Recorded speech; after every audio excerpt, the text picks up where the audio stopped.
Live now. Huh? Yes, we are live now, and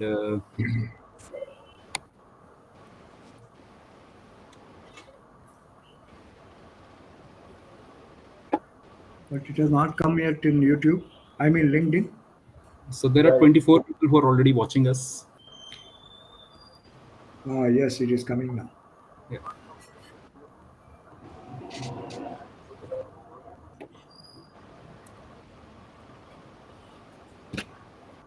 So Anil sir, we'll start with you, and Yeah. Whenever you tell me, I'll start. No issue. yes, sir. So we'll just put up a 30 seconds timer now, and then the moment it is done, then you will be live, sir.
Anil sir, you're live. Okay. So should I start or wait for some more time? We can start, sir. It's time. Okay. Good morning, everyone, and welcome to this session on the Deming experience by three stalwarts of the Telecom journey in India. My name is Anil Sachdev. I'm the Secretary of ISQ. On behalf of ISQ, a warm welcome to all of you on this session. This session is basically to let you know the experience of these three gentlemen in three different companies. So please feel free to ask the question. Our team will moderate the question from the team which is there on the live screen. Before I start the interaction session, let me introduce something about the ISQ, and let me also introduce the three main members of the panel. So may I request Amit to share, or should I share the file? Okay. So carry on to the next slide.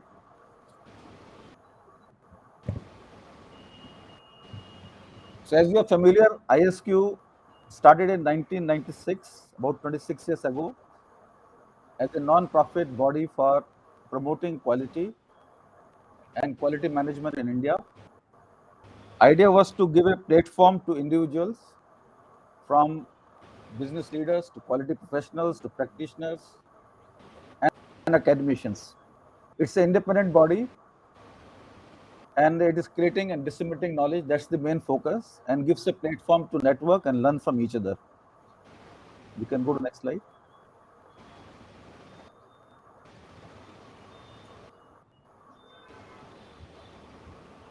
ISQ has a lot of international affiliation. In fact, it's like a face of India in the world of quality. For example, we were the one who who are one of the founder members of the Asian Network of Quality. We are also now part of the International Quality Innovation Award and Quality Sustainability Award of the International Academy of Quality. ISQ is member of the World Alliance for Quality, and many more informal and formal engagements we have at the international level.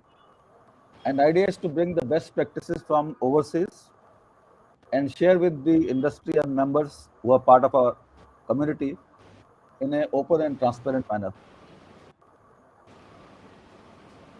Can go next slide, please.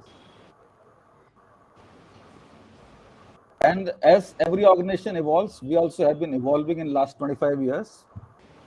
And we try to keep on revisiting what we need to do for the industry and for the members who are part of this prime society. And in 2021, we came with this new mission and vision. And as you can see, our mission is very, very broad. We are trying to say, how do we contribute to the thriving of humanity in a planet which is healthy planet, environmentally friendly planet. So looking at a very, very broad scope, ensuring quality in every aspect of the life. And that's why Vision 25 says that we want to be the principal national forum. There are many small forums. Everybody is contributing to the movement of quality, but we want to be the main principal national forum for the individual members, especially leaders, business leaders, quality professionals, academics, and as I said, for exchange of knowledge, experience sharing, so that we can deliver quality which not only helps industry, also helps the humanity at a large level. That's a very broad mission and vision, and we are working towards this to make it more and more participative thing. And if you have seen in last 2 years, we have tried to make it much more broad-based with a lot of chapters and committees being formed. At the apex level, we have a governing council, which was actually led by Dr. V. Krishnamurthy, who unfortunately passed away about 2 months ago, a business leader of the many years. He was the driving force behind this society when we started in 96. Mr. Janak Mehta, who is the face of quality in Indian quality face in the world, global face, he is driving and he is the president. And you can see other members of the governing council on the screen. I'm not going in detail because I think we have shared this in the past. Today's session is being organized by the Northern region, and if you can go to the next slide. The NCR chapter of ISQ, which is led by Uday Mahajan, who is also one of the panel members today. And the vice president of this is Amit Sharma, who is going to moderate the session today. And he is very ably supported by Kunal, who is the part of Tata Power DDL, and he is the secretary of the NCR chapter. And there are other members who are on the screen. So I will not take much time and come straight to the main agenda. That today's session is on the TCM journey. As you're familiar, many of us are aware that TCM is the need for improving business performance. The Deming prize is one of the, let's say, milestone or a catalyst to guide the process of TCM implementation in the company. And many companies have tried to use Deming as a sort of accelerator, a catalyst, so that things move faster in the implementation of TQM. But as we are all familiar, Deming is only just a milestone. It is not journey. And as you can see, these three gentlemen who are going to share their journey, they must have got Deming prize many, many years ago, but they're still working on the TQM journey. And they always find some scope for improvement.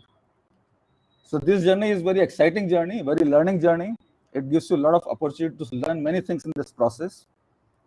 And I think the team has been selected very, very judiciously. We have three stalwarts, three people who are really contributed to this journey in their different organization. Three dear friends whom I have been associated for many, many years.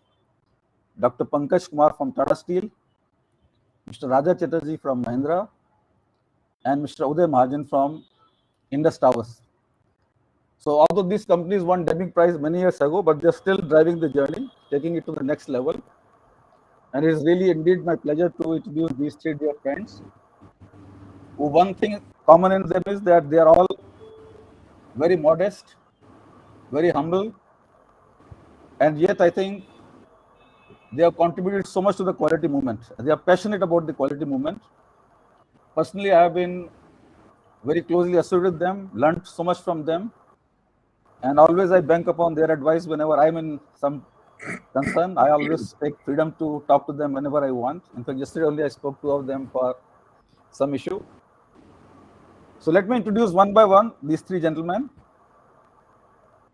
The first person, can we go to the next slide, please? Is Raja Chatterjee. Raja, I think when he was the TCM head of one of the plants of tractor division in Nagpur, maybe probably 96 or 97, I don't know which year it was. And today he is driving the TCM in the entire Mahindra auto and farm sector, covering many plants, the marketing office, service area. Not only in auto and farm sector, where he is directly responsible, he is driving the TCM in the other Mahindra companies, which are directly or indirectly taking his benefit of his experience, vast experience. He has driven the Deming Prize journey in 3 companies of Mahindra: Mahindra Tractors, Mahindra Swaraj, and then Mahindra Powerall. And Mahindra Tractor or Mahindra Farm Sector it is called. Also went on to win the Deming Grand Prize. At that time, it was called Japan Quality Medal.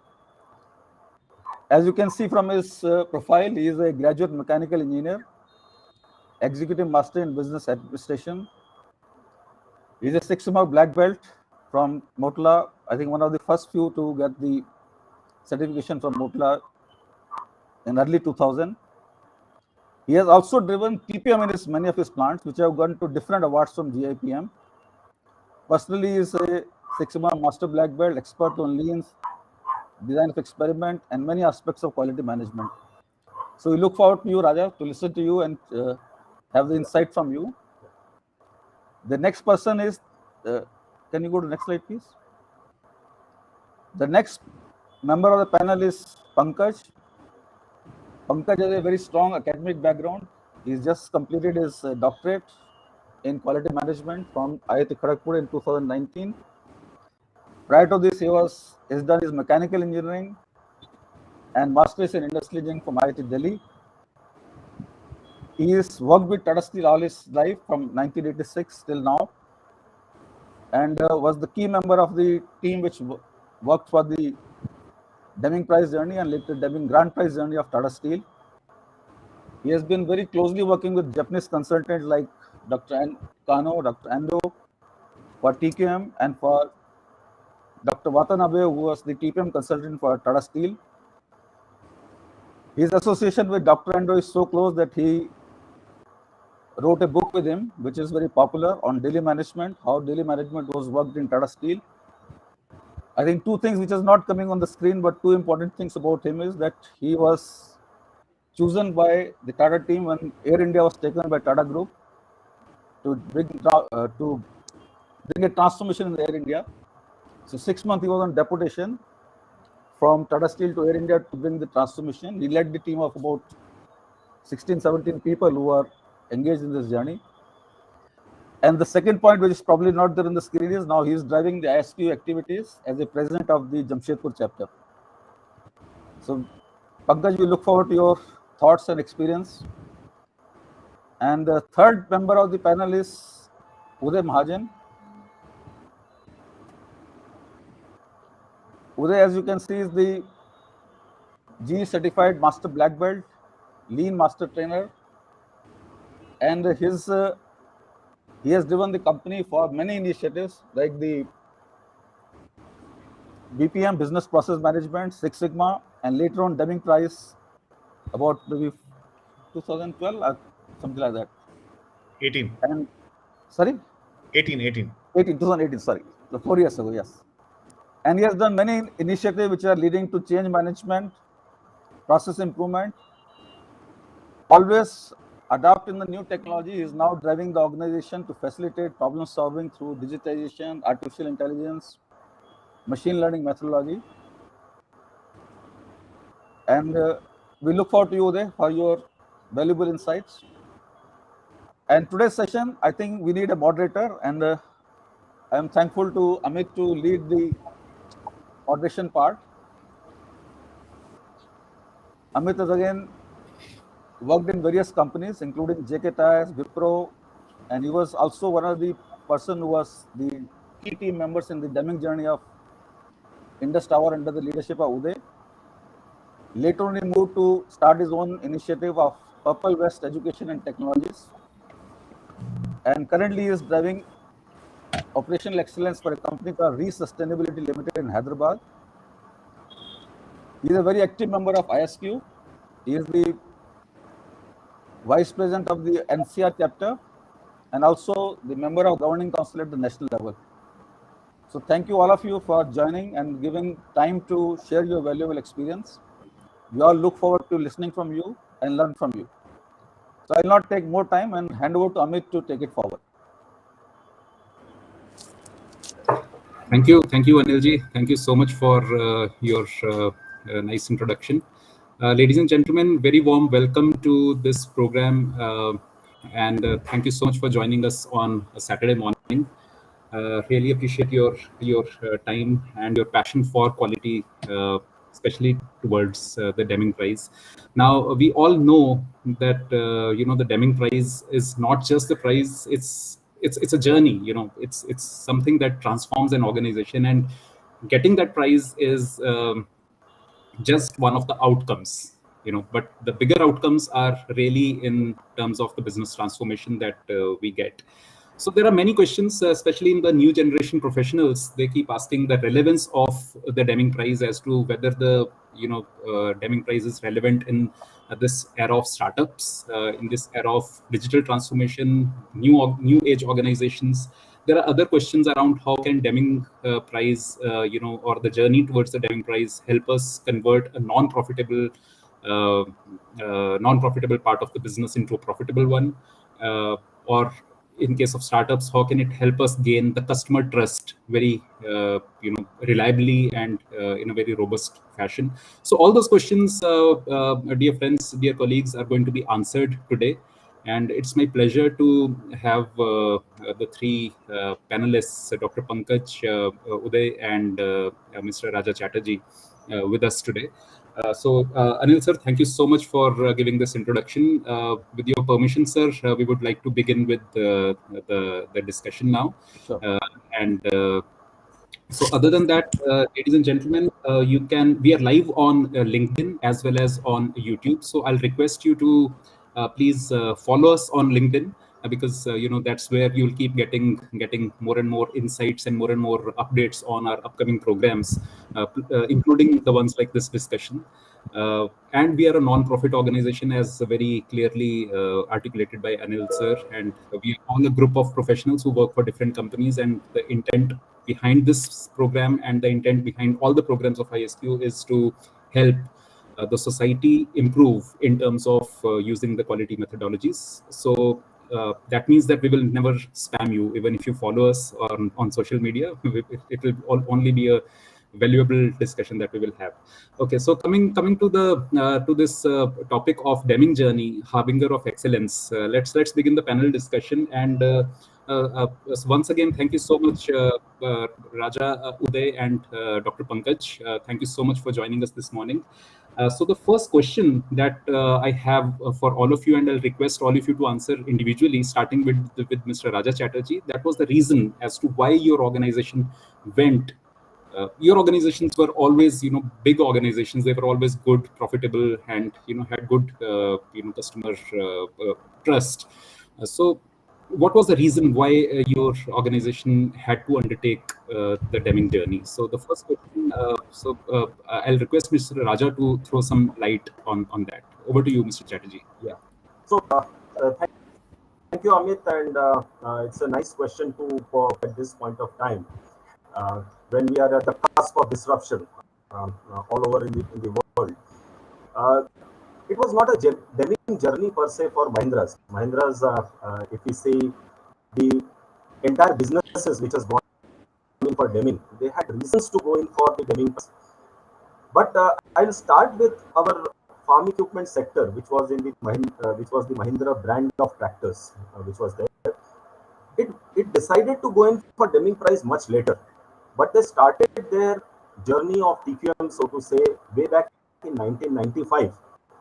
And all of you will remember at that time, Mahindra tractors were the undisputed leaders. I mean, they were the domestic market leaders, and they were working pretty fine. I mean, every parameters, I mean, you mentioned it was all tick. But what what energized or what motivated the company was when they found out that they may be a domestic leader, but they're not the global leaders. So one of the trigger for going in and embarking on a journey of TQM was to have a larger vision and a powerful vision, and that was the global vision. And when they went on that global vision, they found that they are nowhere near the global vision. And what would have been the vehicle for taking them to the vision? It was the TQM journey.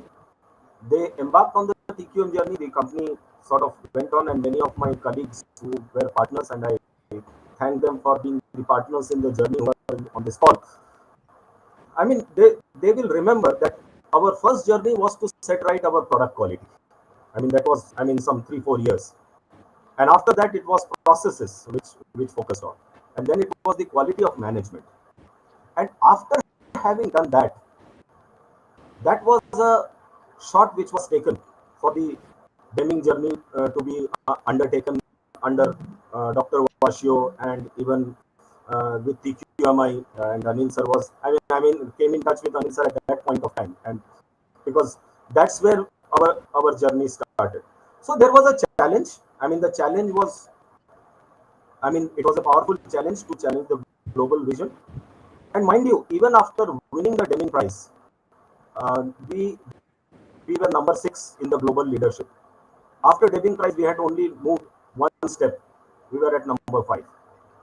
So hence the learning from here is, it's very easy to win a Deming Prize, but not to become a TQM company. And hence the journey continued for the Deming Grand Prize, at that time JQM. And even after that, winning the JQM and the Deming Grand Prize, which sort of is a Nobel Prize or an Oscar for quality, the company had moved up to stage, I mean, 3 in the ladder of global vision. Continuation of TQM further won them the global leadership maybe 2-3 years later, and it's still holding on because of the continuance of the journey. So hence the challenge has to be very powerful. You need to articulate the goals and strategies around it, develop a TQM framework which suits the organization's vision, and have to have an eye on the ball, that is the business results. That's what was the challenge for a company which was a number 1 company. Number 2 company was Swaraj Tractors, which was, I mean, again an example where all the markers were not up to the mark. You name anything, market share going down, margins going down, and everything going down. Now they took a challenge to be amongst the topmost in everything, and they transformed themselves from a state government company to a company which is in the reckoning now, and is a sort of a blue chip company on the thing. So these are the 2 companies which were tractor business, and the third was on the genset business. Again, the business to evolve through the principles of TQM, and it has still evolved and it's going on. So all these 3 companies have a common thread: principles of TQM, a powerful vision, the strategies and goals very well articulated around that, and to have the business goals achieved. And finally, I would say all this thing was achieved through the top management commitment, belief, and the leadership. I mean, this was one of the major underlying thing, enabled through the total employee involvement, and hence they are able to keep up with the space which Amit was saying, no, in the world of digitalization and all those things which are coming, innovation, all are getting factored as a part of the TQM journey which is there. So TQM is not static. Deming Prize is not the goalpost. The journey goes on with the challenges you come which you face as you travel in the journey. So this was my limited point at this point of time, and we can hear from Uday and Dr. Pankaj as to how, I mean, we can I mean, sort of their experiences in this matter. Sure, sir. Thank you so much. So basically, you had the option of always staying, in your own imagination that you were the best, because in 1995s this was an undisputed leader in the country. But you redefined the challenge for yourself to go to the global platform, because if you were already number 1 in India, then why not challenge yourself to be number 1 in the world? And that's so it becomes very easy for, especially for the homegrown organizations. It's very easy for all of such organizations to become complacent, and to start believing that yes, we are the best after they've achieved certain things. But I think the commendable or the turning point for Mahindra Farm Equipment was that that you redefined your challenge, and you took up the challenge of getting onto the global platform. So thank you so much for sharing your thoughts. Contrast, Amit, the other company which was Swaraj brand of tractors was not so. It was a transformation journey from them being a state government company to a company which fights with the other big leagues like Mahindra and the other corporates and the other tractor players. So that was a transformation journey. So the purpose and the vision for these 2 companies were different. and they use Deming and TQM as a platform to sort of take their vision forward, and both were successful in these two contracts. So I mean, that's the way. And the third was an evolving business, and they evolved and make it a full-fledged business through again the Deming and TQM. So these were the three different ways the Deming prize was used, and Correct. and continues to inspire the other companies as well. I mean, you will see that the other companies are also falling in league in this. Yeah. Right. So in a way, you also touched upon the startups, because there was one part of the company that was a startup at that time, and which evolved into full-fledged business because of. Exactly. So startups need not be think that Deming is only for the mature companies. I mean, it is for them. Yeah. Thank you. Right. Thank you, Amit. Thank you so much. Now I'll move on to a completely contrasting business, that is the metals and mining. Dr. Pankaj, who happens to be very deeply experienced in total quality management. Sir, what were the thoughts of Tata Steel when they undertook their Deming journey? So over to you, sir. Thanks, Amit. Just to confirm, am I audible, Amit? Yes, you're audible. Okay. So I think it's a very, very relevant and apt question. And I recall when we engaged Dr. Kano as our TQM consultant, I think he asked us that why you want to go for Deming. And I recall in one of his lectures that companies cannot have Deming award as objective. Objective has to be something. He used to give example. I recall during this day that in 1964 when Olympics, and then later the mayor of Tokyo wrote in his autobiography that Tokyo wanted to go for Olympics because getting Olympic was not the objective. The objective was that in the name of Olympic, Tokyo they wanted to make world class city. Go a regular process, it may take 3-4 decades. But if you have some big thing event coming in, people gear up together to get something done very, very fast. Say that that was the objective, that Tokyo should become a world-class city, a bahana to get things done. So same thing Dr. Kano also asked to our management, that he said, why you want to go for Deming? And I recall some of the responses Mr. Muthuruma that time gave. And just to give you a slightly more background on this, steel plant or steel industry till early 90s, or a commodity where which plant will make what to home and at what price used to be decided by the government. Okay, and the plant that time and others all were sale plants. Typically, we were than the sale plant. So every time sale plant will have problem of profitability or a margin, will increase the price and we will get even more profit. So our profitability was at one of the high late 80s, early 90s. And when this liberalization started happening, that is the time that if steel sector opens up and many competitors, many private in this industry, then our mindset, what we used to have, will not work, will not survive.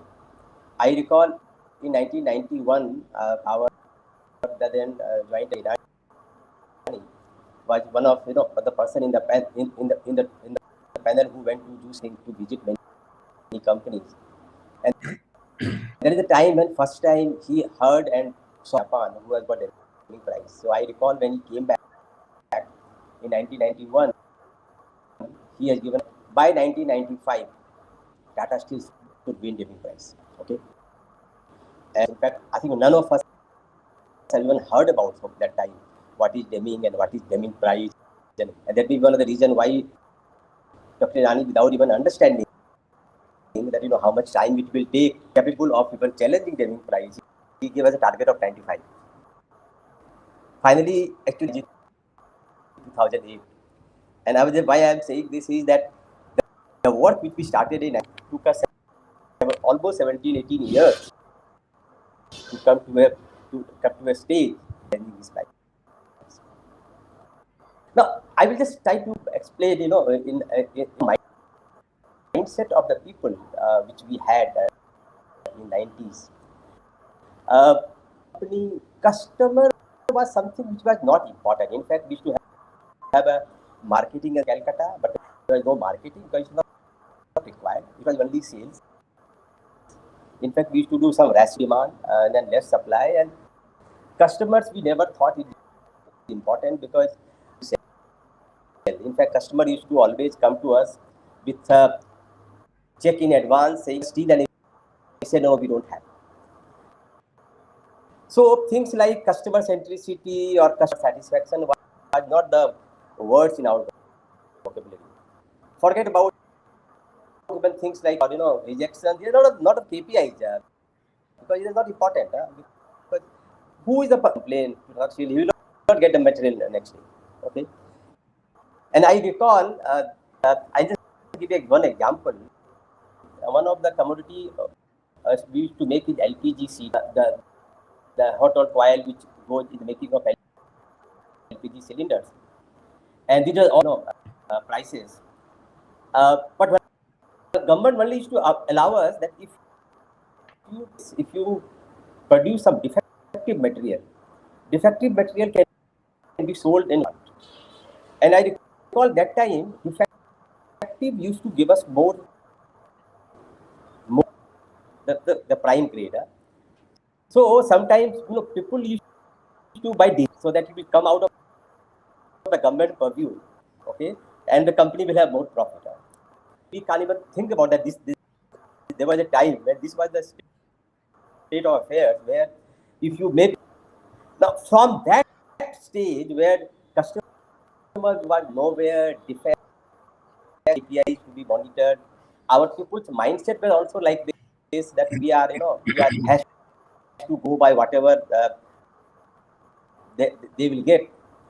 So our management, if we don't change first our mindset and then our systems and processes, the industry gets liberalized, private players come, foreign players can come, Tata, and I think all the quality related activities actually started from 91. And first time we heard about ISO 9000, and then we heard about employee involvement, then emissions, and all these systems, then quality improvement projects, that time, quality improvement projects, and a lot of such activities started. The main reason, and today, if we think that we are sort of one of the best steel plant in the world in terms of profitability, but also in terms of customer centricity or in terms of our product quality, it currently goes to the people who envision that in early 90s that processes, including minds of our people, we will not be there where we are. I view that was the main reason, that how company can be more customer centric, can be producing products of good quality with good customer management. These are some of the objectives we started. People may say that you started in 91 and why you took so much of time, 17, 18 years, saving price, and we finally got into 2008. One of the things was comparatively, it was a slightly larger company because we had 35,000 people. I understand even today a company of that size going for a company in the world, so no company of that size could dare to go for a one unit. And I recall sometime in 2005, 2006, Dr. Kano also even have suggested big company units are at different stages of maturity. It will be very difficult as one unit. Why don't you go as business unit wise or division wise, so that there's a But I again salute our management that time. Said nothing doing, even if you get one this sort of systems and processes and the price.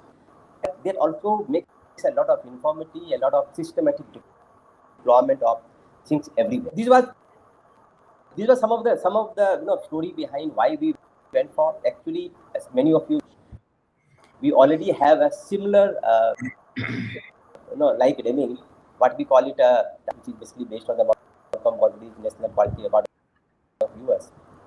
And in the early 2000, company in Tata Group who crossed 600 marks and they got a JID award. In 2000, first company in the group who crossed 700 marks out of 1000 and also got a recognition. That having practicing TBM and business excellence assessment over time, mechanical activities, and that was also time, if you recall, we also started having our acquiring plants in Southeast Asia, in Europe, and we also rely on TBM is good, and but we are only known within Tata Group. But if you have, then we should also look for something which have a global recognition.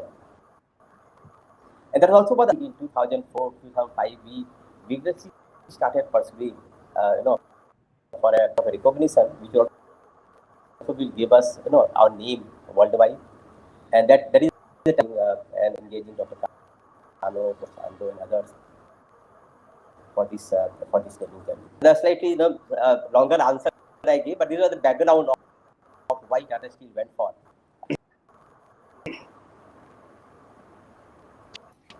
Right, sir. Thank you so much for those insights onto the journey of Tata Steel. In fact, it has been quite a transformation, because you started in an era where the customer centricity was not that important, right? And it was mainly a supplier driven market that was there, and the transition has been really commendable. And we all remember growing up seeing the Tata Steel advertisements which said we also make steel, right?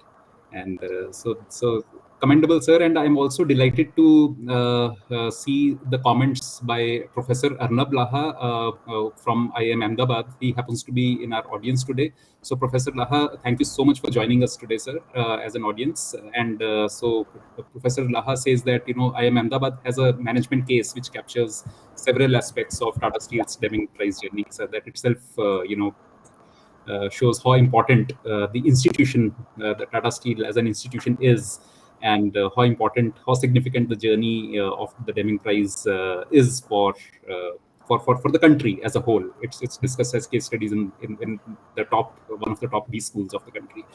So thank you so much, Dr. Pankaj, for giving this insight. Now I'll move to a completely contrasting industry, and wherein I have been a part of that journey with Uday. So I'll request Uday to give us some insights as to because Indus Towers, when we started, Uday, it was just an organization that was growing, that was still building, and not a very well established organization like Mahindra or Tata Steel.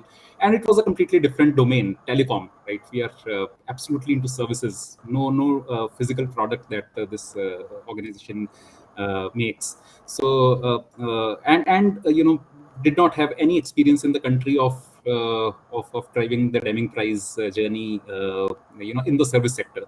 So, Uday, you can give us some insights as to why, to the audience, as to why Indus Towers undertook that journey at that particular stage. Yeah, over to you, Uday. Sure. Thanks, Amit. And I hope I'm audible. Yes, Uday, you're audible. Okay, wonderful. So I think it's firstly it's heartening to hear the stories from Raja and from Pankaj, and it's heartening. Why? Because some of the things that they mentioned are so close to my heart as well. I think all of us, as we go through these journeys in our lives, have certain commonalities despite the diversity in the industries that we work. And I realize that today more so. Of course, we know about it, but I think coming straight from the mouth of two stalwarts who've been there, done that in their industry, I think is testimony to that fact. There's some background noise coming, some kind of a hiss, Amit. Can you hear it as well? Uday, let me just mute all of them. You can please Yeah, I continue. think that might help. Yeah, that's better. Can I continue now? Yes, Uday, please. Okay, the second thing before I start was the fact that you said you referred to Indus Stars as ours. You left Indus Stars about 6 years back, but if you still feel it's the word ours can be used, I think that's a fantastic testimony of uh, what employees feel about the company, right? So it's nice to hear that coming straight from the heart. So anyway, I think I'll come straight to the point that you spoke of. Yeah, so Indus was formed as a telecom infrastructure provider company. We are also a Harvard business case study, by the way. Professor Laha mentioned IIM Ahmedabad having one on Tata Steel. Harvard has two on Indus Towers as well, because we are a business case study for shared infrastructure actually. And the peculiar thing about us is that when we were formed, three competitors uh, who were very, very fiercely competing in the active telecom market, Vodafone, Airtel, and Idea, actually came together and formed Indus as a single company at the back end by consolidating their tower base. And towers are basically, just to maybe in a 10-second summary of what we do. We are in telecom infrastructure company means we are the ones who own and own the infrastructure that transmits the signals for the active opcos. So we own the steel, cement, the concrete, the landlord, engagement, and the site per se, wherein we power up the site, and then the telecom companies come and sit on our sites as tenants, as we call them. They are our customers, and they display their signals from there. So that's why we called a passive infrastructure company. So we were formed in 2008, 2009 timeframe, and that was the time when telecom was kind of getting into a very exponential growth rate as an industry. By the way, that was also the time when voice was more in terms of consumption as compared to data, and the crossover happened 2 or 3 years after we were formed. And we all know, the component of data versus voice in today's telecom, it's just a single digit percentage, if not even less than that.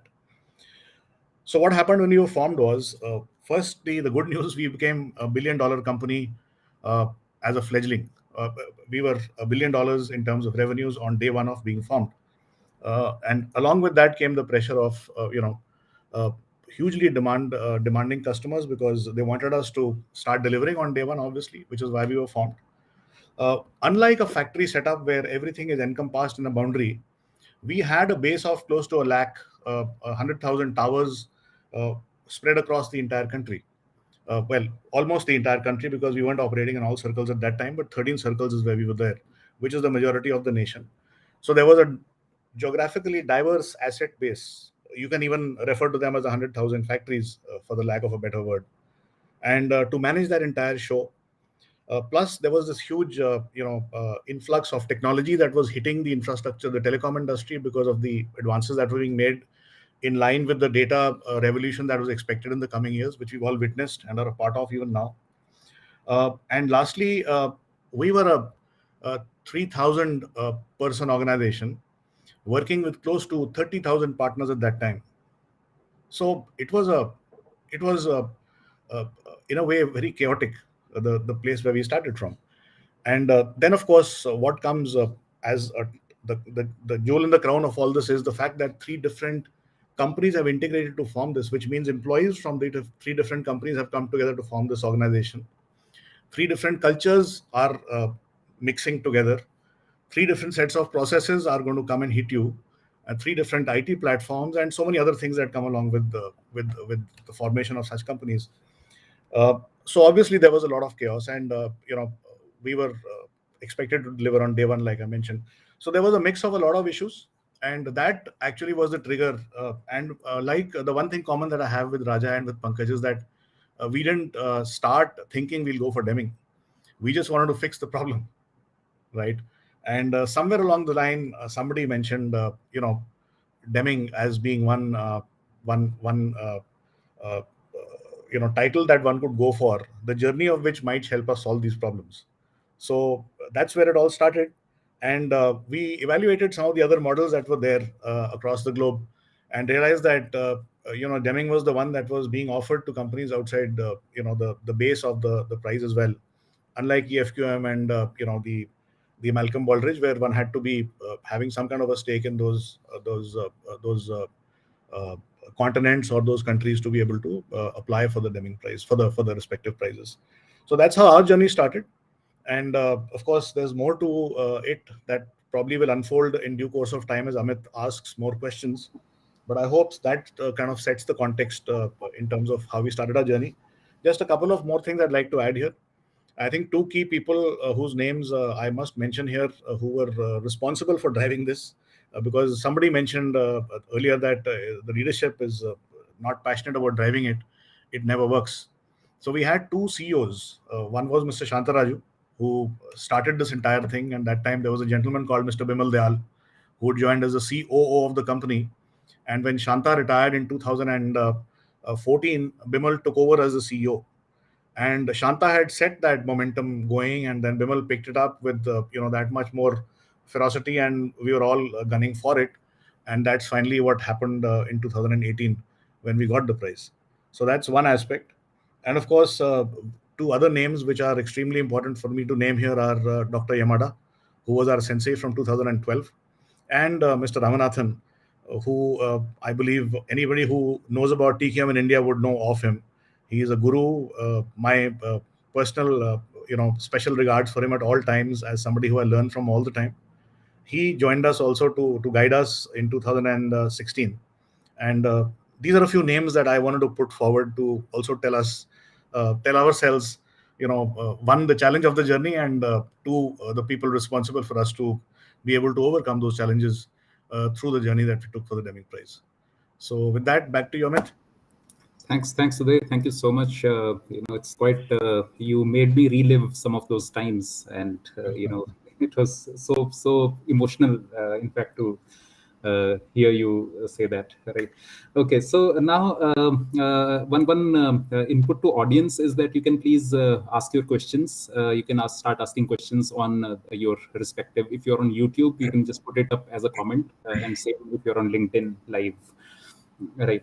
Okay. So the next question, important question that generally is asked, and I would like to ask again, because we are talking to the stalwarts from three completely contrasting industries, and of course the Deming Prize is a common thing. Industry, the line of businesses, they are all different for all three of you, but Deming Prize is one common thing. So.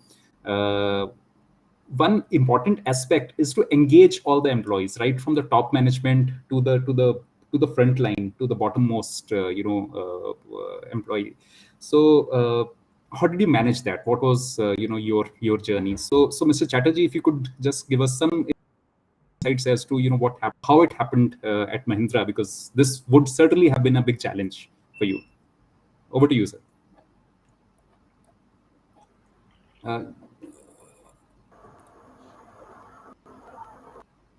Yes, sir. Over to you. Yes, sir. Yeah. Am I audible now? Yeah. Hello. Yes, sir. You're audible. Please, Yeah. please. Okay. So, two questions you would have asked is how sort of continuity of Deming Prize has been continued, and how the total employee engagement movement has happened. So, two powerful initiatives, which was again during the Deming Prize as well as the journey of the Deming Grand Prize, which Mahindra's undertook in each of the businesses, what I have mentioned, and also across the organization, is the institutionalization of the policy deployment and daily work management. I mean, that's holding. Why I say it's holding is that policy deployment has been powerfully used even today as deployment of the strategies, the business objectives on a year-on-year basis, and towards many other areas. Now it is totally top management driven.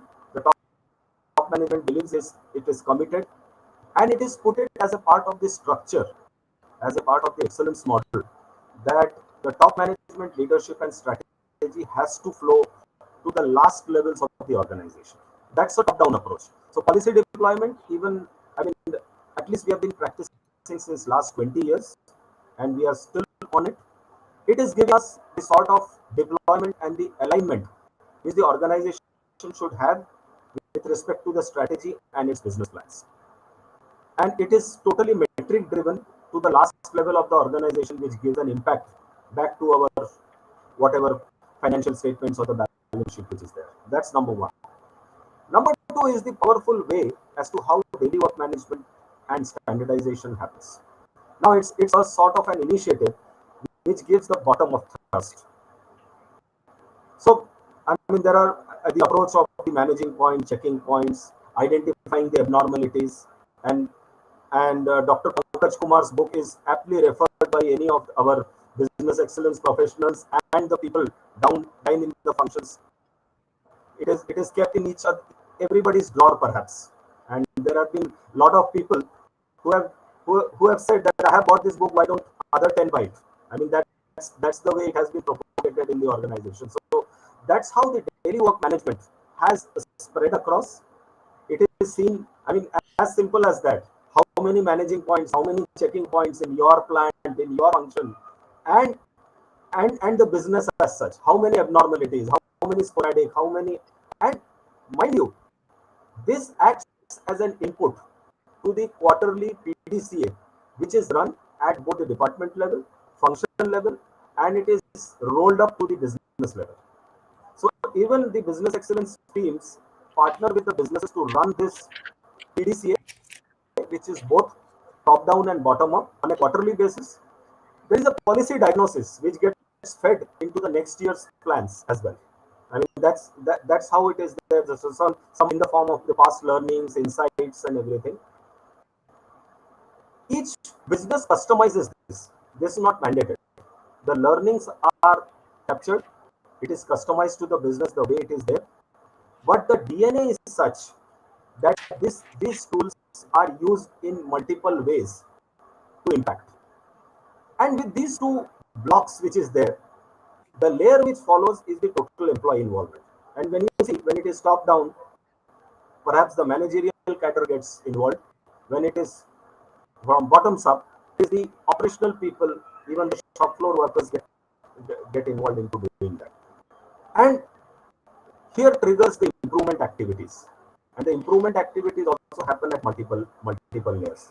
At the shop floor level, at the managerial level, at the supervisor level, and the breakthrough initiatives are taken as functional initiatives and strategic initiatives. So these are the three pillars of policy deployment, daily work management, and the improvements all across have been the pillars for a total employee involvement driven initiatives put across in an excellence model and driven across the organization. Businesses across automotive and farm equipment sectors are maturing in that. We are still in the journey. Other group companies see this as a part of the learning and capitalizing it and taking it forward. So this is the way I would say the effectivity, continuity, consistency are being driven for taking the learnings of what the Deming Prize and the TQM activities are to be seen and deployed across. And that's giving us immense business results. And each of the businesses are sort of are already the leaders in the business or on the verge of becoming the leaders in the business through the customized way of using the TQM learnings, so to say. I hope, Amit, I could respond to your question, or if there is anything you can add on or have a follow-up question on that as well.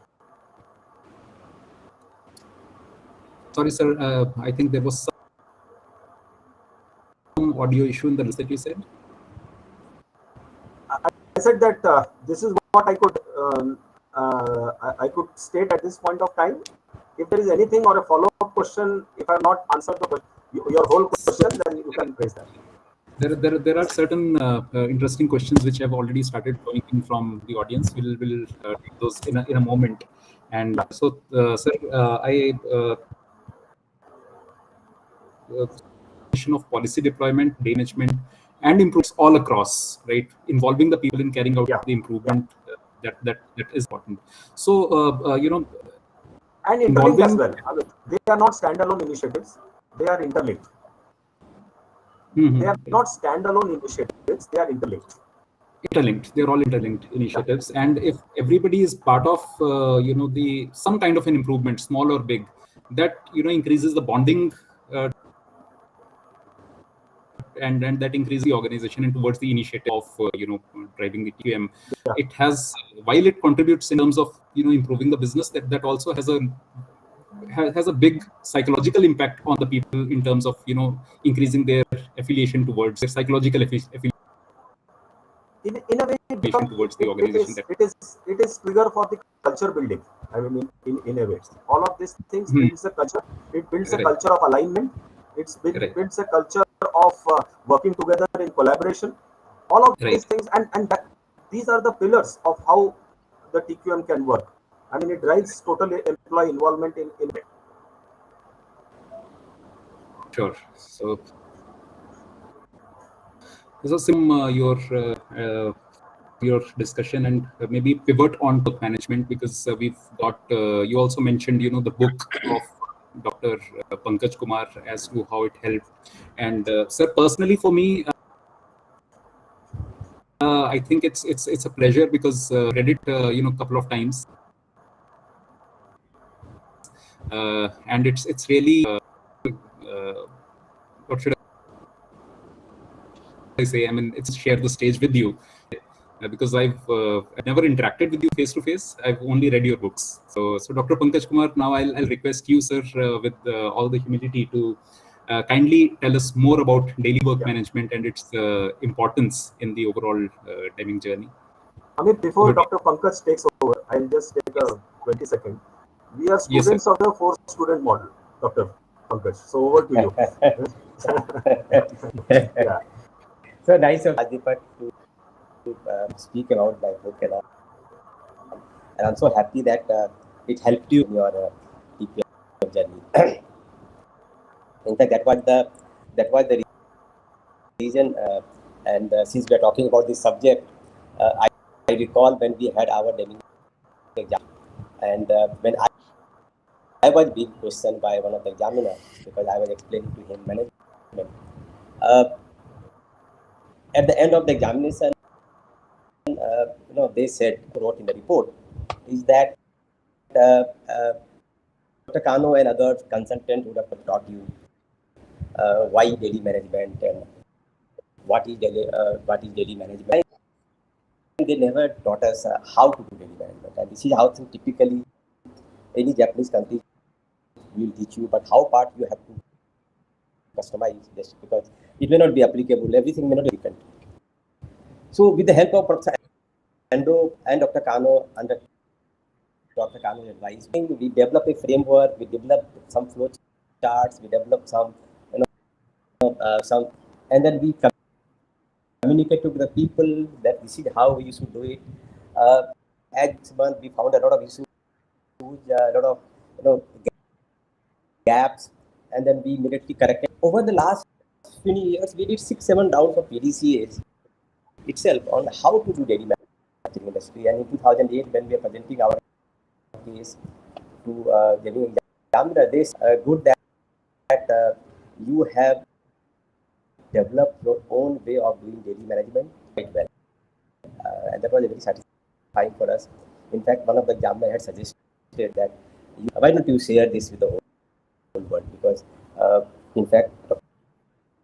Kanu later said when he revised it, in the world today, in early 70s, he has written a book, something on, but there is no single book available on English literature in English language. So I think I will actually credit the whole book to our guru, and he actually has given the concept. She taught us the concept.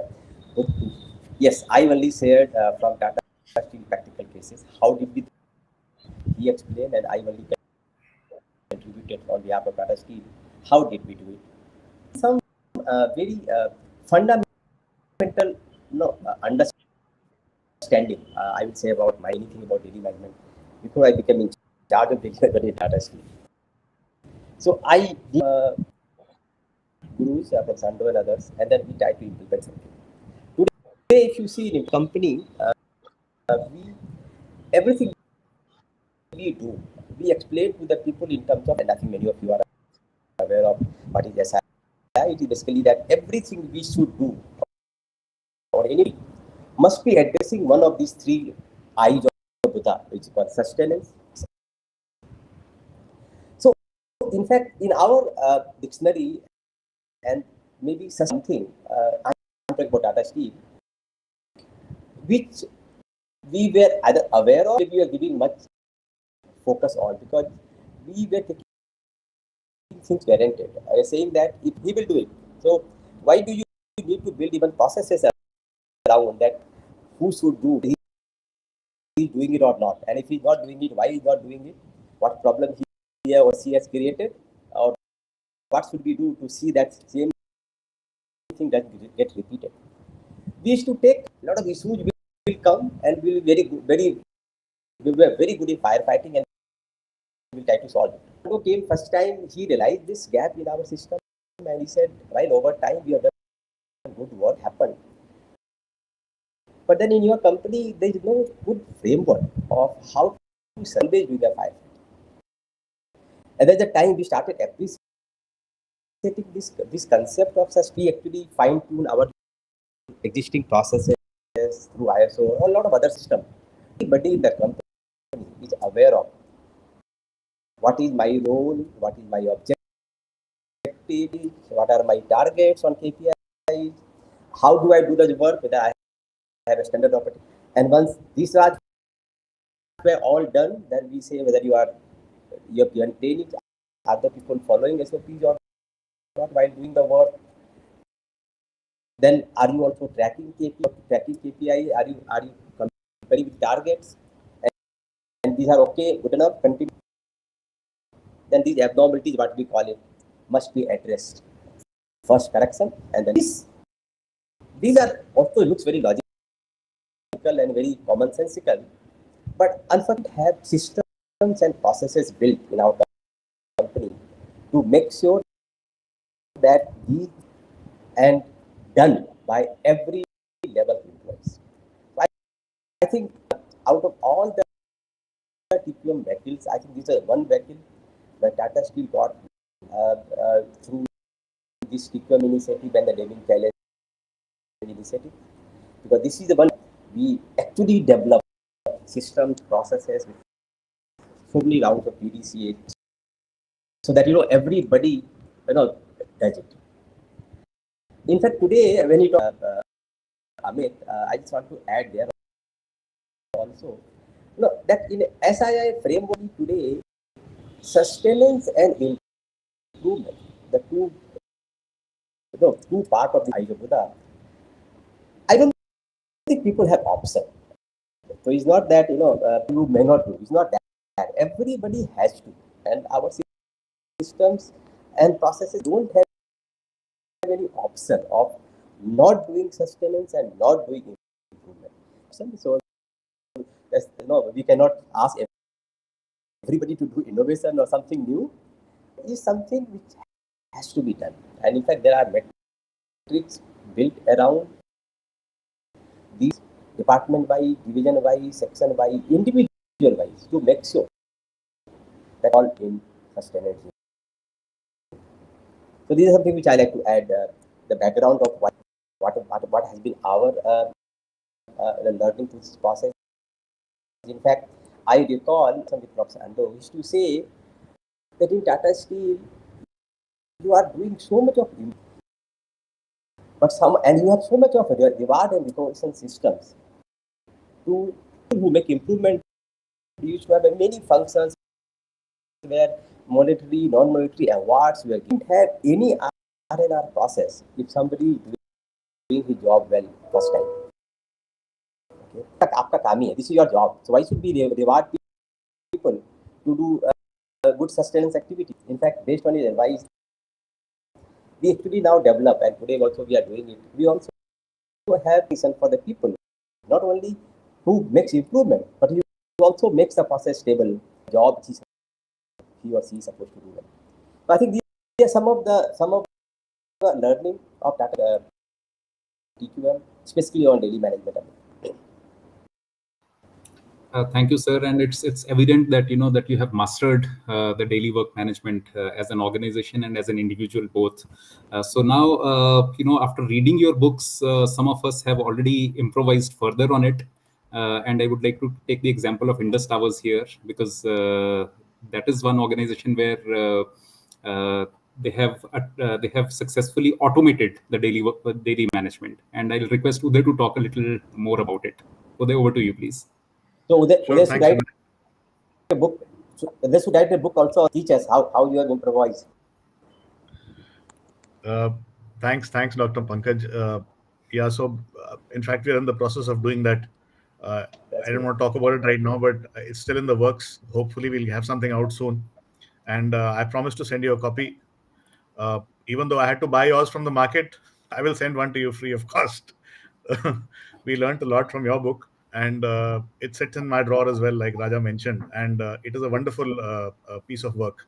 I must compliment you and Dr. Ando, Mr. Ando, for the write up on daily management. Coming to Amit's question, so the beauty about TQM, as we all know, is that it allows for flexibility in adoption of some of the techniques. And I can say with a reasonable degree of confidence that there are no two companies which have adopted TQM alike.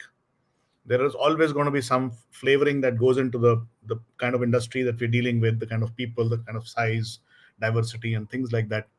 So within that allowance, we also used daily management to rein in some of the field challenges that we were facing. So maybe I'll talk a little bit about that. So as I mentioned earlier, our assets are very diverse, and therefore our employees are also very parceled across the country. And what happened as a result of that is that normally a field service engineer in our organization would have close to about 120 odd sites that they would be monitoring, uh, partnering with a group of technicians which are from the partner company. So they'd have about 5 or 7 technicians working under them. And sometimes it would be a challenge to monitor the activity that's happening at a field level. And for us, that comprises of almost 80% of the workforce, and therefore important for us to do some kind of a regulation in terms of how they conduct their daily activities. So we broke our daily management into 3 parts. One challenge that we were facing was, and I'll talk about the three in terms of each challenge that we tried to solve through each of these initiatives. One challenge that we faced was that we were not able to monitor, or we were not able to ensure that the FSC was able to visit all his 120 sites within a certain period of time, because we were not able to monitor. So first of all, we geofenced an app that the FSCs were needed to be used. So every time the FSC would go to the site, we'd know that he's visited the site. That itself was a good thing to start with. But then the challenge was, we realized that some of the sites that were working well sometimes were not, visited by FSCs because of other reasons for longer periods of time, and that was not nice, because a site that is working well needs equal attention as one that's not working well for it to continue to working well. Otherwise, we'll have the same problems on a healthy site in due course of time if that's not being taken care of. So we developed a beat plan, and that beat plan makes sure that in a certain period of time, all sites get covered. And this is a digitized beach plan that goes out every month to all our employees, all our field employees, and we measure a compliance against that. And that actually feeds into a TKM scorecard that we publish for the organization and for each circle and for each region. So it also becomes a little aspirational, and we have a positive kind of momentum that we give to it. So that's one. So we've automated the beat plan for the field staff. So that's make sure they go to a site at periodic intervals of time that we need them to. The second thing was that many a times, because the field engineer is the one person at the site who's taking care of almost everything there, and many a times various departments would need information from the sites and keep sending the FSC down to the site for various causes and reasons. So there were challenges were that sometimes the FSC was going to the site multiple times, one site multiple times, and therefore there was a lot of drop in productivity because of travel time involved. Activity to be done there was just 2 minutes or 5 minutes, but he had to travel a long distance and come back with whatever information was sought. And this was happening periodically. So we actually sat down with all the functions and we said, okay, what information do we need from the FSC on a periodic basis. So we clubbed that all together into one app, which was part of that geofenced application. And we told the FSC that, look, as part of your beat plan, whenever you visit your site, you will please collect these 24 data points and bring them back. So you don't have to go to that site every 3 days, 4 days, 5 days, or as the case might be, whenever the demand comes up.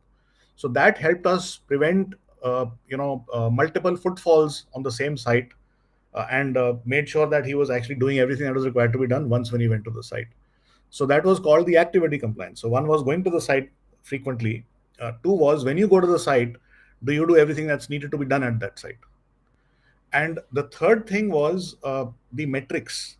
Now each FSC, like I mentioned, is in charge of 120 odd sites, roughly numbers here.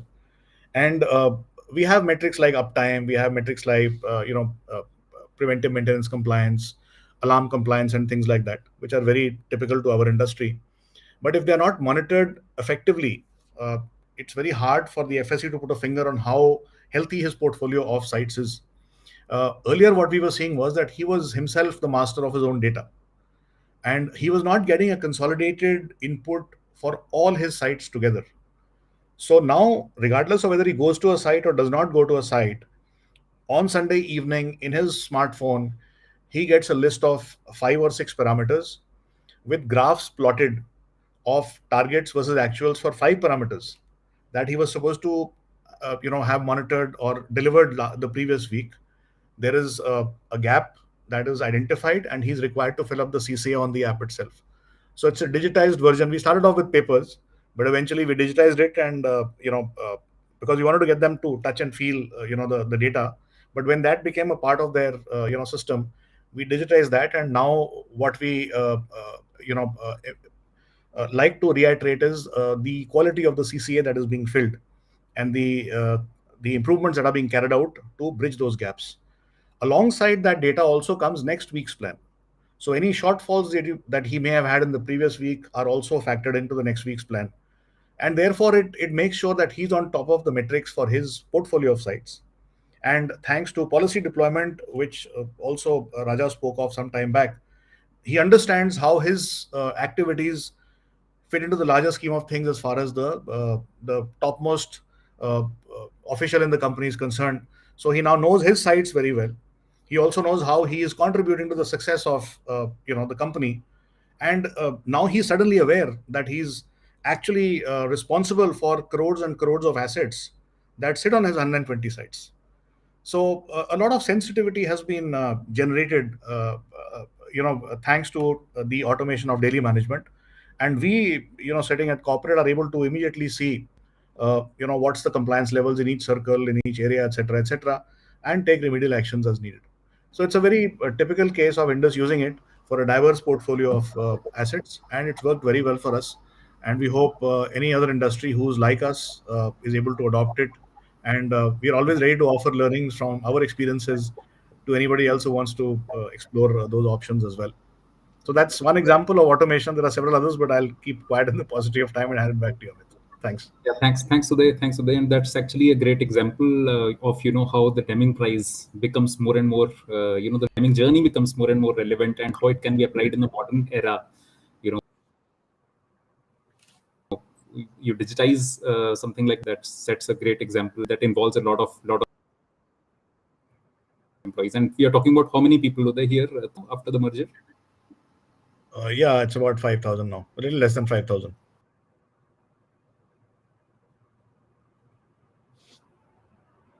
Am I audible, Amit? Am I audible? Am I audible? I think I lost you, or you lost me somewhere in the middle, but it's a little less than 5,000. Yes, after the merger. Okay. So just to put Okay. things in context, just for the audience, since you mentioned merger, they should not confuse it to the merger that happened when we started the company. We also underwent another merger recently in 2020, in which Indus Towers and Bharti Infratel merged. And by the way, the learnings from the previous amalgamation of 3 companies coming together and the TQM drive after that for the next 8-9 years was a great help when the second merger took place. And I think our turnaround time on all the integration activities was exponentially faster, thanks to the experience of the previous merger, thanks to TQM. Thanks, Yeah, thanks, back Uday. to you, Amit. Thanks. So it's clear, ladies and gentlemen, that Deming Prize. If you just undertake the journey, it helps you in uh, not almost, but each and every aspect of the business, right? So Uday, if you could just take one question from the audience, and we will now take the questions in terms. So again, Professor Arnab Laha from IM Calcutta, from IM Ahmedabad. My apologies. So Professor Laha is asking a very pertinent question that post Deming Prize, how continued? What are the challenges faced? So is that So question for I'll me? request all the panel to speak on it maybe for a couple of minutes each. So starting with Uday. Yeah. Sure. So in our case, Professor Laha and everybody else who's interested to listen to the answer, is that it was a little more challenging than perhaps some of the others, because we also underwent a merger soon after the Deming Prize, and for the lack of a better word, there was a certain degree of dilution of the TQM culture, because obviously two successful companies came together. One had adopted TQM to succeed, and the other one had other ways of working which were equally effective. But when two came together, obviously TQM not being part of DNA of one was something that was naturally diluted. And one challenge that we faced was, how to keep that dilution from further going down. And a few steps we've taken is, we actually for the last 9 years have been training our employees on TQM. Every year, 100% of the population gets trained on TQM concepts in a 1 to 2 day training, and we revise our training module every year in line with the organizational changes and the needs that are coming up, and also evolution in terms of the TQM learnings from outside as well. So that's definitely a challenge. I think a few of the softer points which I would like to mention, that at least we went through, was this you know this sense of entitlement which tends to creep in the moment that announcement comes, and everybody seems to think that, hey, we've now achieved the gold seal in terms of TQM, and it is very hard then to convince them that, look, hey, this is only the ticket to the train. The journey is just going to begin, like even Raja had mentioned some time back. And that sense of entitlement sometimes can be very, very damaging. So we also took measures to make sure that the audits continued on similar lines as Schedule A and Schedule B with various departments over a period of time. And we continued to request our sensees to come and visit us and conduct those checks and balances in the same way that the examiners had been doing earlier, and the way we've been preparing for before the exam. Lastly, when we received the report from JUSE, when from the examiners, it's anybody who's seen that report would understand what I'm talking about, or those reports would understand what I'm talking about. But that report actually makes you feel like you did not deserve the Deming, because they tell you 10 things that you've done well and about 40,000 things that you need to do better in the coming times. So that's enough food for us to continue, building the DNA. So we also took measures to put together plans to implement some of those recommendations that had come from the examiners, and that also kept us going for 3 years. Uh, Recently, we had the 3-year review that all Deming Prize companies have after receiving the prize, and we were thankfully acknowledged for religiously continuing the the TQM flag flying high, despite the challenges that we'd undergone thanks to the merger and other things that I spoke of. So we hope to continue that journey, but it's only the tip of the iceberg, and the more you explore this, the more there is to do. And the only mistake that one can make is to feel that, hey, we've arrived, because that's just never going to be the case. You just get better and better, and that's it. So I hope that answers the question. Yes. So thanks a lot. And we've got interesting question that I'll Mr. Raja Chatterjee to kindly take it up. So this question is from Mr. Ganesh Srinivasan of the CEO of that have been pursuing the principles such as QC-TRA, and also the models such as Malcolm Baldrige Excellence Model. What are the main change? What is the main change in thought process or approach or culture that is visible with the adoption of TQM? Uh, yes. You muted me. Yeah. So thanks, Amit. Thanks, Uday, also for putting forth the challenges, and those are the challenges every company face. And if I keep this question in mind, that what is the main change in the thought process of TQM? While all other models, like if you see the Malcolm Baldrige or the EFQM, these models are highly prescriptive in what you need to do and what is the number of marks you will get. When you go to something like Deming, you have total flexibility around only 3 points. You develop your strategies. What they prescribe is you develop your strategies, but those strategies need to be customer oriented. You decide your goals, where you want to be, but please decide it. Now, having set your strategies and goals, the model, the Deming model or the TQM philosophy gives you the flexibility to decide your own TQM way, which Pankaj says that your TQM way of thinking, your TQM way of adaptation, and your TQM way of implementing it. You implement it in a unit, you implement it across the company. It is you have to decide. And after you have done that, please have a check whether whatever you have strategized, whatever you have set the goals, your TQM model has helped you achieve the results. And the results have to be all stakeholder inclusive. You should have a social cause, you should have a employee cause, you have a business cause to be fulfilled. Now with these three steps, it becomes very powerful and as well as difficult to model this for improvement of the business.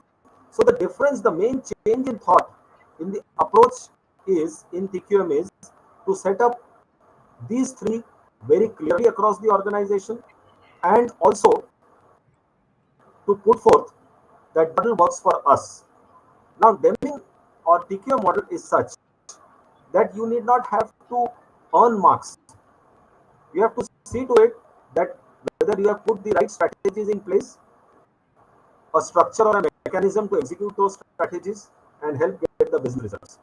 And that is why TQM is seen to have more connect as a model to the business than any other models like Malcolm Baldrige and the EFQM. And Deming companies by far have not only sustained in a big way their, I mean, the continuity in the business, growth in the business, as compared to the other models which have struggled by far, as I know, to have a correlation between the marks achieved vis-a-vis the business results. So this model of TQM in terms of the ABC as was listed in the Deming Prize uh, report or the Deming Prize guidelines powerfully puts an alignment of this TQM model with the business. Again, I hope, Amit, that was the response to the question. Anything I have left, you can just sound me off. Yes, sir. Thank you so much for your Yeah. thanks for your answer, sir. Of time. And just to add, Amit, Yes, just to add, please. and that's why you will find all our three companies, whether it is Tata Steel having a place in the case studies at IIM Ahmedabad, Indus Towers at Harvard, Mahindra's, I mean, the JUSE had presented a write-up in their reports as to how one of the systems, which is the Mahindra sales system, was put in as a power of the a very unique and a shining activity to be captured. So all this has sustained and continued all these companies for the business growth even now, even after winning the Deming Prize. I mean, Tata Steel, Mahindra's, I mean, it has been a decade now after winning the Deming Prize, but still, I mean, things have been continuing. So that's a proof and of how the TQM culture and the process has set it apart from the other business models which have been. Yeah, sorry, Amit. Sure, sir. So no, that was absolutely necessary, and thank you so much, sir. Now I have one more question that I'll request Dr. Pankaj Kumar to take up. That is from Pragya Mahajan. That is, she would like, sir, you to elaborate a little bit on the TQM application of TQM in the CSR initiatives of Tata Steel.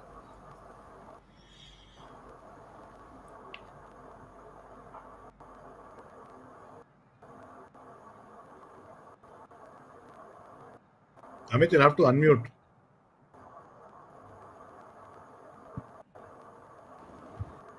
Yeah, am I audible now, Amit? Yeah. There are some of the activities, which Tata Steel has been doing, even started as a part of our Tata Group's values and guidelines or protocol coming from our group's philosophies and CSR is one such activity. In fact, we have been has department since last 50 plus years with a specific 150. I will not say that when we started activity and the Deming challenge and all, we have not done much change. It is something which our group or company especially has been already been known from last. This is something which is a part of the way the company works. Okay, I think our Tata saying long back that come from society must be multiplied and go back to the society. Able to say any specific thing which we started after our TQM journey. This is one activity which we have already been pioneer with and we have already been doing. We started a systematic or structure, quality management or business excellence.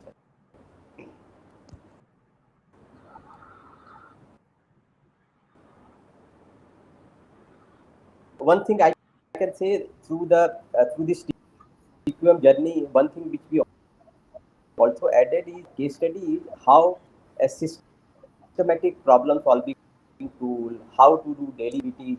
No, those things certainly we have. So when we went for a Deming Prize, it was not one whole company, including, in fact, I recall there were 19 corporate functions, which were also part of that.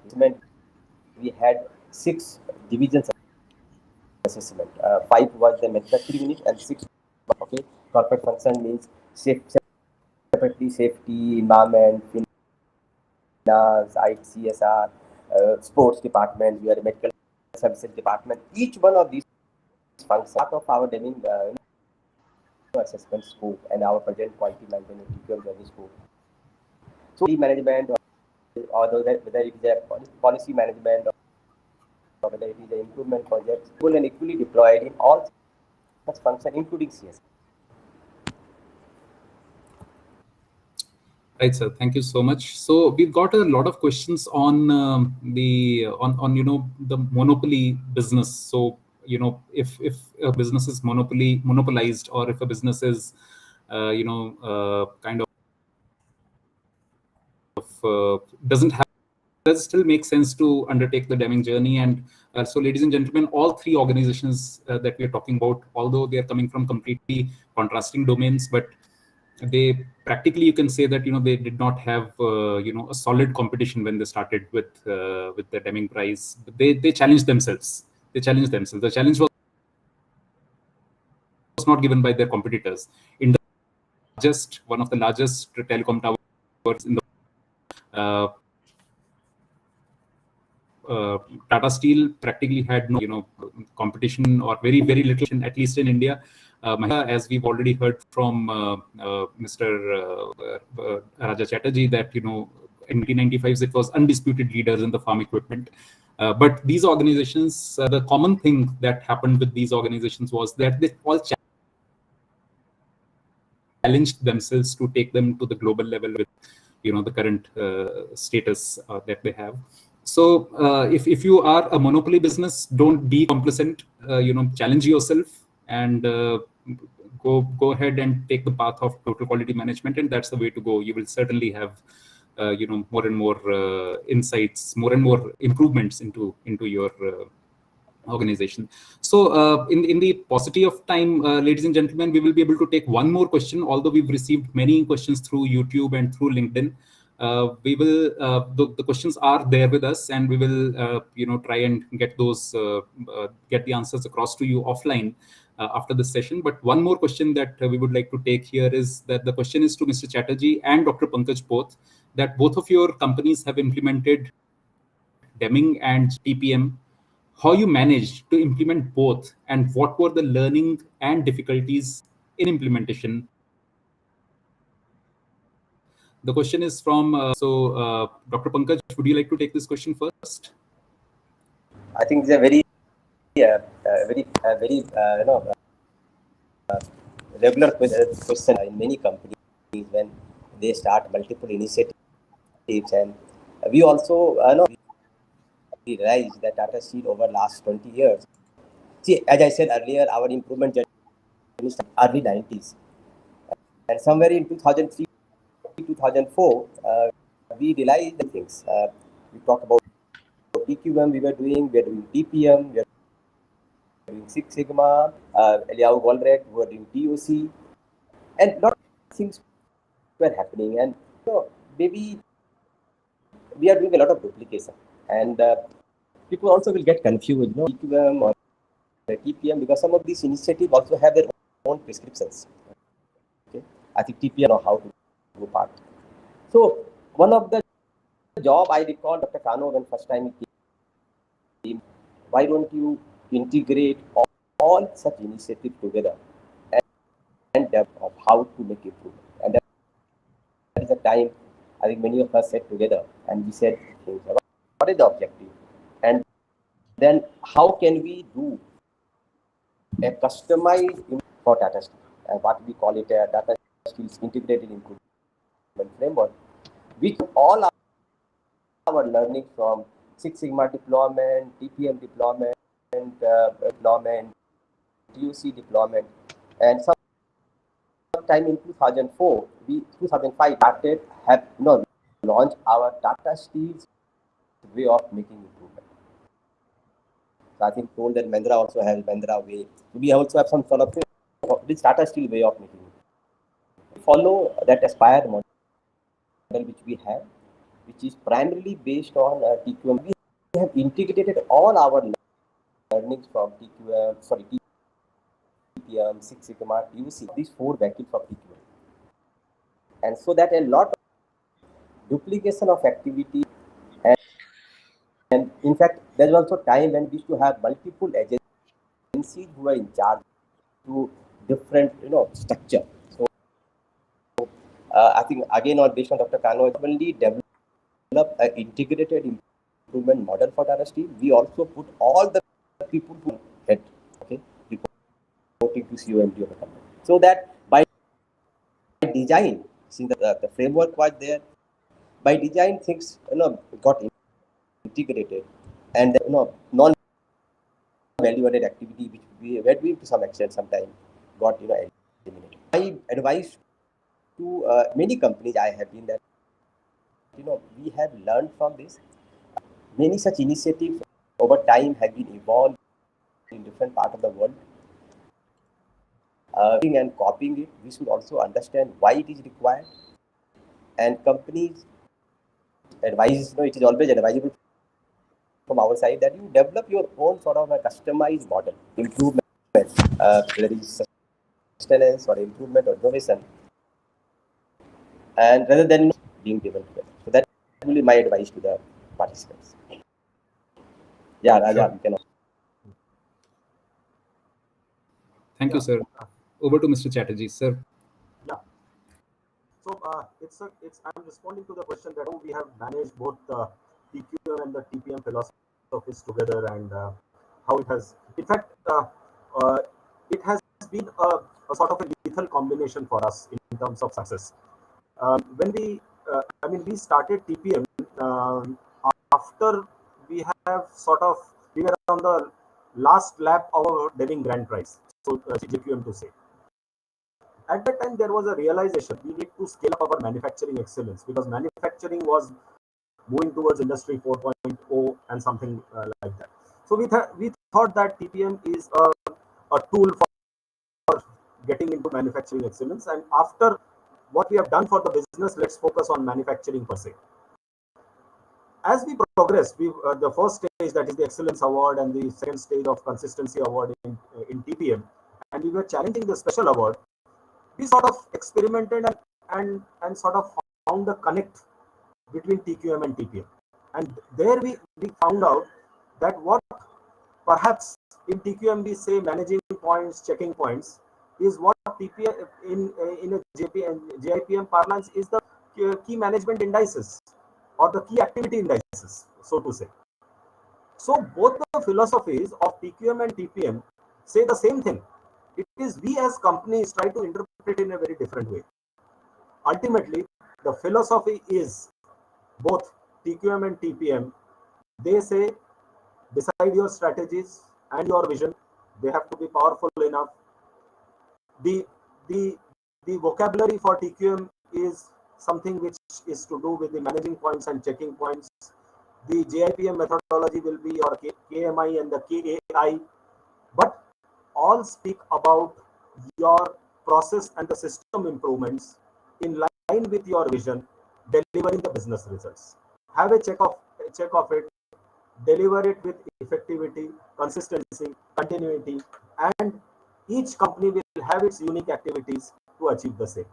So what we have experimented and found out in Mahindra's, as TQM and TPM, they become complementary. There are certain things which enables a part of your business. Take that. It is for the business then to see its integration and evolve their excellence model to take their journey of excellence further.